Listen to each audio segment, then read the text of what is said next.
we have discussed the activities in icebreakers. Those motivates towards the theme and subject matter of this lesson. Now today we are going to learn more about the lesson Cope and the Anthem. See on page number 28. First of all, we will read the information about the writer. The writer of this lesson is William Sidney Porter, means O. Henry. O. Henry, 1862 to 1910. William Sidney Porter, an American writer. He is better known by his pen name O. Henry. He is known as his pen name O. Henry. He is well-known American writer. He was a voracious reader. Voracious means a very sincere reader since childhood. He started a humorous weekly, The Rolling Stone, and when the venture failed, he joined the Houston Post as a reporter, columnist, and occasional cartoonist. And in this way, he was a great writer, great American writer. First of all, he was a good reader. He read many books, and then he started small jobs in various parts. He started a humorous weekly, The Rolling Stone. In The Rolling Stone, he started his job. Then his venture failed. He joined the Houston Post as a reporter. In the newspaper Houston Post, his role was a reporter and columnist and occasionally cartoonist also. बघा, O Henry असं लेखकाचं नाव आहे. त्यांचं पूर्ण नाव William Sydney porter, हे एक American writer आहेत आणि ओ हेनरी या टोपण नावाने ओळखले जातात. He was a voracious writer. अतिशय वाचनाची आवड असणारे, लहानपणापासूनच खूप वाचायला आवडणारे असे हे लेखक होते. He started a humorous weekly आणि त्यांनी छोटे छोटे जॉब करायला सुरुवात केलेली होती. The Rolling Stone and when the venture failed, he joined the Houston Post. त्यानंतर त्यांनी हॉस्टन पोस्ट या पेपरमध्ये काम करायला सुरुवात केली ॲज अ रिपोर्टर म्हणून, कॉलमनिस्ट म्हणून आणि ऑकेजनली प्रसंगी कार्टूनिस्ट म्हणून सुद्धा त्यांनी काम पाहिलं. The story the cop and the anthem is one of O. Henry's well-known stories. He had written many short stories and The Cop and the Anthem is one of them. या O Henry यांनी खूप अशा short stories लिहिल्या. त्यातील the cop and the anthem ही एक short story आहे. To describe his style of writing, people have often used the terms smile and tears, which implies his twisted way of thoughts and the endings in almost every story. In every story, when we read the stories, we experience smile with tears.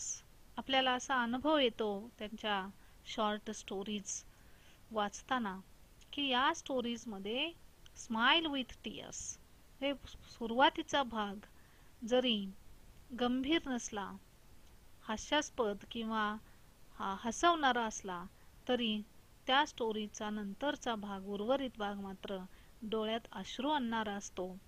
अशा पद्धतीची theme ते आपल्या स्टोरीमध्ये घेतात. Which implies his twisted way of thoughts. अतिशय मार्मिक विचार या कथांमधून त्यांनी वाचकांपर्यंत पोहोचवलेले आहेत. And endings in almost every story. प्रत्येक स्टोरीचा एंडिंग हा मॉरल दिलेला आहे, त्यांनी नैतिकतेच्या बाजूने दिलेला आहे. In this story, the main character Sophie is a vagabond and a person with criminal background. Vagabond means here stray, homeless. Here is one character in the story named Sophie. He is a jobless person, he is homeless person, he had no any home for living and he had no any job also. His earning is 0 1. And a person with criminal background. He is a person with criminal background. He had no any job, no any earnings, and he always stay on the road. He makes different plans to re-enter the prison as he has no shelter to protect himself from the severe winter. And in the severe winter, for saving the coldness, he always decides to go into the prison, and so that he makes different plans to re-enter the prison. He had many plans, and he with taking these plans, with taking these different activities, he wants to go into the prison. The story ends in an unexpected way. This is the characteristic of Henry's short stories. There is unexpected end of each and every story. Likewise, in this story, the cop and the anthem, here is also an unexpected end. O. Henry has depicted Sophie's futile attempts to get arrested in a very humorous way. And with humorous method, in humorous way, Sophie had made many attempts to get arrested, to get into the prison, and the story is very humorous one. At first, the cop and the anthem is about freedom and confinement. बघा, हे जे O Henry लेखक आहेत, त्यांनी या कथेमध्ये हे जे सोफीचं कॅरेक्टर घेतलेलं आहे, पात्र घेतलेलं आहे, ते अतिशय ह्युमरस आहे, विनोद बुद्धीचं आहे. आणि सुरुवातीला हा सोफी खूप प्रयत्न करतो आहे की जेणेकरून मला प्रिझनमध्ये जाता येईल आणि विंटर सीझन पासून बचाव करता येईल. कारण तो होमलेस आहे, जॉबलेस आहे, त्याला स्वतःचं घर नाही, तो रस्त्यांवरून फिरत राहतो, भटकत राहतो, कोणत्याही प्रकारचं अर्निंग नाही त्याच्याकडे, आणि तो असंच बागेमध्ये चौकामध्ये राहत असतो. आणि अशा या सोफीसला एक निवारा, थंडीच्या दिवसामध्ये, थंडीच्या सीझनमध्ये निवाऱ्याची गरज आहे, आणि त्यासाठी तो वेगवेगळे प्रयत्न करून कोणत्याही परिस्थितीमध्ये for sending the days in the winter he had many attempts to get in the prison of the island. The cop and the anthem is about freedom and confinement. This is the story. The theme of the story is about freedom and confinement. स्वातंत्र्य आणि निर्बंध हे बंधनकारक अशा या मध्ये असणारी ही एक स्टोरी आहे. Initially, Sophie feels that there is freedom from miseries and worries. Initially, at the very first part of the story, Sophie always feels that there is freedom, there is frankness in the prison from all miseries and from all worries. He will be free in the confinement in the prison. But afterwards, when he really realizes about his real life, when he listened the lines of the anthem, his life totally changed. His thinking also changed, his thoughts also changed. And when his thoughts changed, when he decided to work hard, when he decided to do job. At that time, the cop, the policeman came to arrest him, and that was his unfortunity. Sophie faces the irony of fate at the moment he realizes the real freedom lies in a virtuous life. He is taken into confinement, and when he realizes the real freedom lies in a virtuous life, at that time he is taken into the confinement, he is taken into the prison. This is the theme of this story, of this lesson. बघा, या सोफीला जेव्हा प्रत्यक्षात जीवनामध्ये किती आनंद आहे, प्रत्यक्षात जीवन म्हणजे किती स्वतंत्र आणि छान पद्धतीने जीवन जगता येतं आपल्याला. आपण काहीतरी कमाई करून, कष्ट करून जर आपण आपलं जीवन जगलो तर ते खूप सुंदर जीवन होईल असं जेव्हा त्याच्या लक्षात येतं, एक अँथम ऐकून, एक प्रार्थना ऐकून हे त्याच्या लक्षात येतं, तेव्हा मात्र पोलीस त्याला न्यायला येतात आणि प्रिझनमध्ये त्याला टाकतात, तुरुंगामध्ये टाकतात. हे त्याच्यासाठी दुर्दैवी क्षण होता. शेवटी मात्र त्याला unexpectedly he would he would go into the prison. Okay, see on page number 28, the cop and the anthem.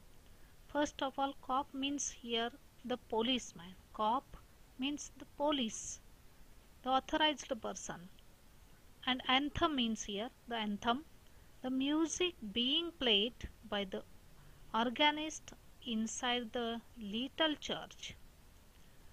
एका छोट्या चर्च मध्ये वगैरे परमेश्वराच्या ची प्रार्थना, परमेश्वराला आळवण्यासाठी केलेली प्रार्थना म्हणजे anthem. The cop and the anthem. Sophie left his bench and strolled out of the square and across the level sea of asphalt where Broadway and the Fifth Avenue flow together. Up Broadway he turned and stopped at a luxurious life. This is the scene of one city from New York. New York मधल्या एका शहराचं setting आहे या स्टोरीला. आणि Sophie is one character, one person who is a homeless man, who is a jobless man. Sophie left his bench. He was always lying on the bench in the park.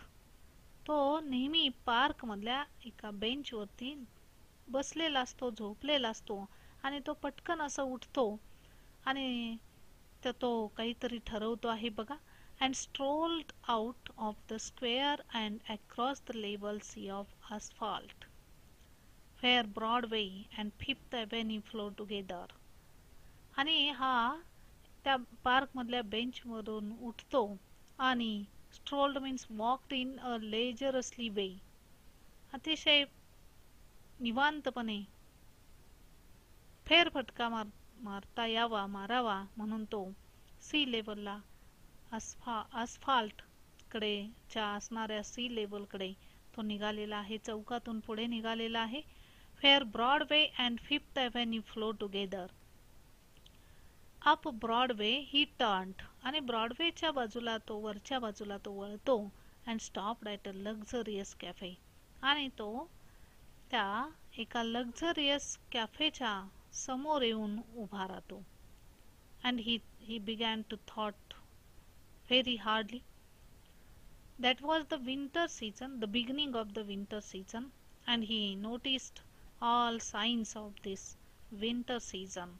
He could see signs such as birds began to fly to the south, means birds began to save themselves from the winter, from the coldness, and they began to migrate towards the southern part. Then people wanted new warm coats. People began to wear warm clothes and warm coats, and a dead leaf fell at his feet. All these signs, such signs he could see, and he began to think about his own safetyness, about his own shelter. बघा हा Sophie जेव्हा त्या ब्रॉडवेच्या वरच्या बाजूने निघालेला आहे आणि तो एका लक्झरियस कॅफेच्या समोर येऊन थांबलेला आहे. त्याच्या आता लक्षात आलंय की आता विंटर सीझन चालू होईल, हिवाळा चालू होईल आणि या कडक कडाक्याच्या थंडीपासून आपला स्वतःचा बचाव करण्यासाठी आपल्याला काही आयडिया सुचतात का हे तो पाहतो आहे. आणि मनामध्ये अशा आयडिया घेत तो एका लक्झरियस कॅफेच्या समोर येऊन थांबतो. Sophie had confidence in himself from the lowest button of his vest upward. He was shaven and his coat was trim and his neat black bow had been presented to him by a lady missionary on Thanksgiving Day. आता हा Sophie जो आहे त्याला अतिशय स्वतःचा confidence आहे, आत्मविश्वास आहे की मी या लक्झरियस कॅफेमध्ये एंट्री करायला मला हरकत नाही, कारण आजचा जो माझा पोशाख आहे, माझा एकूण जो आउटर बिहेवियर आहे, माझं आउटर अपीअरन्स आहे ते अतिशय ओके आहे, ठीक आहे या लक्झरियस हॉटेलमध्ये प्रवेश करायला. Sophie had confidence in himself from the lowest button of his vest upward. आणि तो आपल्या कोटच्या अगदी खालच्या बटन पासून वरतीपर्यंत तो पाहतो आणि स्वतःला म्हणतो की मला या कॅफेमध्ये प्रवेश करायला हरकत नाही. He was shaven and his coat was trim. त्याने अतिशय शेविंग केलेलं आहे, दाढी वगैरे केलेली आहे. His coat was trim. अंगातला जो अंगरखा आहे किंवा शर्ट जो आहे, कोट जो आहे तो ट्रिम आहे, म्हणजे अंगाशी नेटका बसलेला आहे.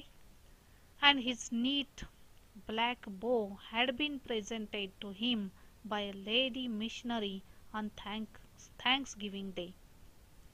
आणि त्याने जो कोटावरती नेकच्या बाजूला, मानेच्या बाजूला जो बो घातलेला आहे, बो म्हणजे टाय सारखा बो जो घातलेला आहे, जे रिच पर्सन वापरतात असा जो बो आहे तो बो सुद्धा आज त्याने घातलेला आहे, परिधान केलेला आहे, की जो बो त्याला एका लेडी धर्मगुरूने, महिला धर्मगुरूने थँक्स गिव्हिंग डेच्या दिवशी प्रेझेंट केलेला असतो, भेट दिलेला असतो, असा तो बो सुद्धा आज त्याने घातलेला आहे. Thanksgiving Day, here is the meaning of this word, the fourth Thursday of November, marked by religious observances and traditional meals. आणि एकत्रित जेव्हा नोव्हेंबर महिन्याच्या चौथ्या गुरुवारी जेव्हा हे चर्चमध्ये ख्रिश्चन बांधव एकत्र येतात आणि हा थँक्स गिव्हिंग डे साजरा करतात, तेव्हा एका लेडी धर्मगुरूने त्याला हा बो प्रेझेंट केलेला असतो. If only he could reach a table in the restaurant unsuspected, success would be his. आणि जसा का तो या हायली लक्झरियस कॅफेच्या या रेस्टॉरंटच्या टेबल जवळ पोहोचला की त्याचा अर्ध यश त्याच्या हातामध्ये होतं. तो यशस्वी झालाच म्हणून समजा.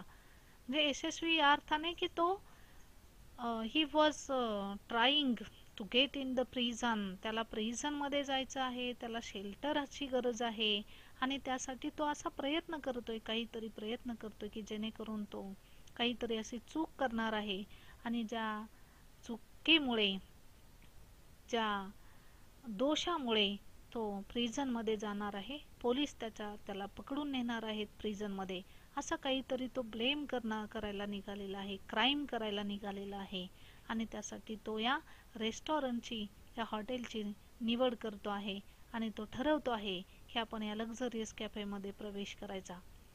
The portion of him that would show above the table would raise no doubt in the waiter's mind. आणि तो असं मनात घेतो की मी जो माझा hip of from the hip of the hip up, हिपच्या वरच्या बाजूचा, कमरेच्या वरच्या बाजूचा जो त्याचा पोशाख होता त्यावरून तो निश्चितपणे तो रिच वाटत होता. आणि या वेटर्सना सुद्धा कोणत्याही प्रकारची शंका येणार नव्हती. आणि त्यामुळे तो म्हणतोय की माझा आजचा अवतार जो आहे, माझा आजचा जो आउटर अपीअरन्स आहे तो ठीक आहे आणि मला वेटरना शंका सुद्धा येणार नाही आणि मी सहजपणे या हॉटेलमध्ये प्रवेश करू शकतो. A roasted mallard duck, thought Sophie, would be about the thing with a bottle of wine and then some cheese, a cup of coffee and a cigar. आणि मग तो प्रवेश करायच्या विचारात असतानाच त्याला आणखी थिंकिंग तो करतो आहे. तो म्हणतोय की a roasted mallard duck. Mallard means wild. Roasted, roast केलेलं, भाजलेलं वगैरे, असं जंगली बदक मला खायला मिळेल. रोस्टेड बदक मला खायला मिळेल जर मी या कॅफेमध्ये प्रवेश केला. Thought Sophie would be about the thing with a bottle of wine and not only this roasted mallard duck, but also I uh, will have a bottle of wine. जर मी या हॉटेलमध्ये प्रवेश केला तर मला इथं रोस्टेड मॅलार्ड डक मिळेलच, परंतु त्याबरोबर एक वाईनची बॉटल सुद्धा मिळेल. अँड देन सम चीज, आणि मग मी चीज मागवेन. त्यानंतर मी अ कप ऑफ कॉफी, आणि हे सगळं जेवण झाल्यानंतर मी एक कॉफी मागेन, cup of coffee मागवेन.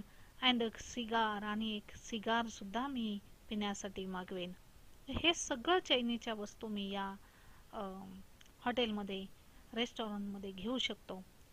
$1 for the cigar, आणि ही सिगार केवळ $1 एवढीच असेल, $1 किमतीची एवढीच असेल. वुड बी इनफ, तेवढी पुरेशी आहे माझ्यासाठी.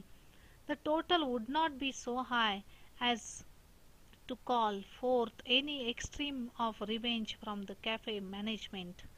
आणि तो इतकी पण काळजी घेतोय बघा की ह्या बिलाची pay bill total would not be high one.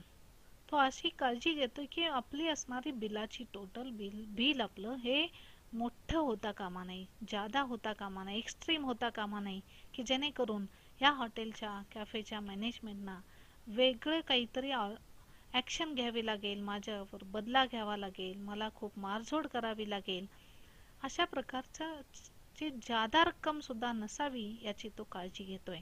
And at the meat would leave him field and happy for the journey to his winter island. आणि मग हे सगळं जेवण वगैरे मला सहजपणे सांगता येईल की I have no any money for the paid, आणि पेईंग करण्यासाठी माझ्याकडे मनी नाहीत, पैसे नाहीत. आणि मग हे हॉटेलचे मॅनेजर मला सहजपणाने पोलिसाच्या हाती देतील आणि मी या विंटर आयलँडमध्ये सहजपणे माझा प्रवेश होईल, जाता येईल मला, आणि मला विंटर सीझनमध्ये त्या ठिकाणी सेफ राहता येईल. But as Sophie set foot inside the restaurant door, the head waiter's eye fell upon his tattered trousers and descendant shoes. But when he